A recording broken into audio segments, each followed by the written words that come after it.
क्या अवध ओझा अब राजनीति के नए कोचिंग गुरु हैं या फिर टिकट के चक्कर में रामचरितमानस से लेकर रामलीला तक सब पढ़ा देंगे? राहुल गांधी प्रधानमंत्री बनेंगे या नहीं, इस सवाल का जवाब भी ओझा जी ने क्लासरूम स्टाइल में दिया, लेकिन ढाके के साथ। और जब बात केजरीवाल की आई तो जैसे कोई यूपीएससी का टॉपर बोल रहा हो। उन्होंने कहा केजरीवाल शिक्षा और स्वास्थ्य का कायाकल्प कर देंगे। क्या अवध ओझा अब राजनीति के नए कोचिंग गुरु हैं या फिर टिकट के चक्कर में रामचरितमानस से लेकर रामलीला तक सब पढ़ा देंगे? राहुल गांधी प्रधानमंत्री बनेंगे या नहीं, इस सवाल का जवाब भी ओझा जी ने क्लासरूम स्टाइल में दिया, लेकिन ठहाके के साथ। और जब बात केजरीवाल की आई तो जैसे कोई यूपीएससी का टॉपर बोल रहा हो। उन्होंने कहा केजरीवाल शिक्षा और स्वास्थ्य का कायाकल्प कर देंगे। तो क्या अब ओझा जी राजनीति में कोचिंग दे रहे हैं या कोचिंग से राजनीति कर रहे हैं? नमस्कार, स्वागत है आपका आयोन भारत पर। मैं हूं आपके साथ कमल मिश्रा। एक बातचीत में जब अवध ओझा से पूछा गया कि क्या राहुल गांधी देश के प्रधानमंत्री बन सकते हैं, तो उन्होंने मुस्कुराते हुए श्री रामचरितमानस की प्रसिद्ध पंक्ति दोहराई, होई है सोई जो राम रचि राखा।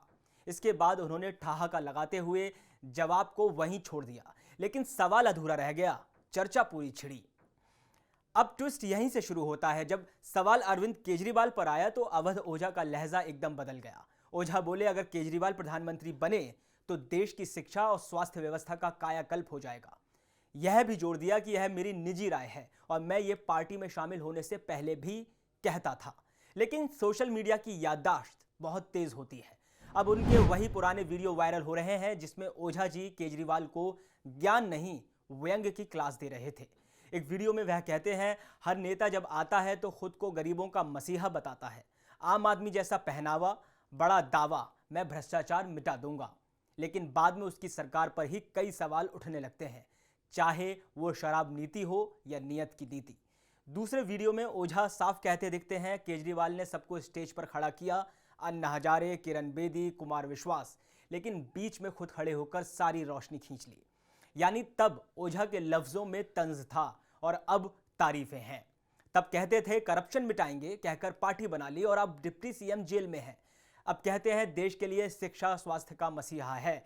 तो सवाल उठता है, क्या अवध ओझा बदल गए हैं या उनकी राय परिस्थितियों के हिसाब से इवॉल्व हो रही है, या फिर ये राजनीति की क्लास है जहां हर सवाल का जवाब सिलेक्शन बेस्ड होता है। अब बात करते हैं अवध ओझा की राजनीतिक यात्रा की, जो उतनी ही दिलचस्प है जितनी उनकी क्लास की कहानियां। ये सिर्फ विचारधारा की बात नहीं। अवध ओझा साहब टिकट की तलाश में भी वीआईपी सीट दर वीआईपी सीट घूमते हुए नजर आए और सीट खंगालते नजर आए। उन्होंने खुद एक इंटरव्यू में खुलासा किया, मैंने बीजेपी से प्रयागराज, कांग्रेस से अमेठी और बीएसपी से फूलपुर टिकट मांगा था। जी हां, तीनों बड़ी पार्टियों के दरवाजे खटखटाए और मजे की बात यह रही कि बीएसपी की तरफ से उन्हें टिकट का ओपन ऑफर भी मिला। उन्होंने कहा कि बसपा ने बिना कोई शर्त कह दिया कि मैन और मनी पावर से हम आपका साथ देंगे। अब सवाल यह है कि क्या अवध ओझा किसी विचारधारा से जुड़ने निकले थे या सिर्फ एक ऐसी सीट की तलाश में जो सुर्खियों में हो और सीधा दिल्ली का रास्ता खोल सके। अब आप राजनीति का विरोधाभास देखिए। अवध ओझा सर की आप में शामिल होने की टाइमलाइन पर नजर डालिए। 2 दिसंबर 2024 को अवध ओझा ने आम आदमी पार्टी ज्वाइन की और तभी से उनके बयानों में पार्टी लाइन के समर्थन की झलक दिखती है।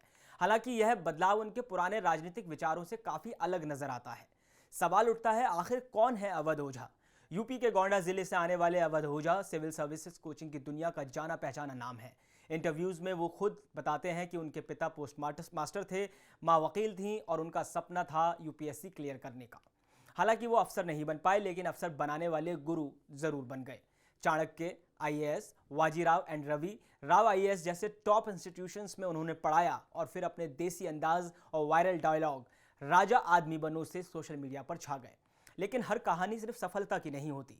दिल्ली में राव आईएएस एकेडमी में जब भारी बारिश के बाद कुछ छात्रों की डूबने से मौत हो गई थी, तब अवध ओझा लंबे समय तक चुप रहे और छात्रों की नाराजगी भी सामने आई।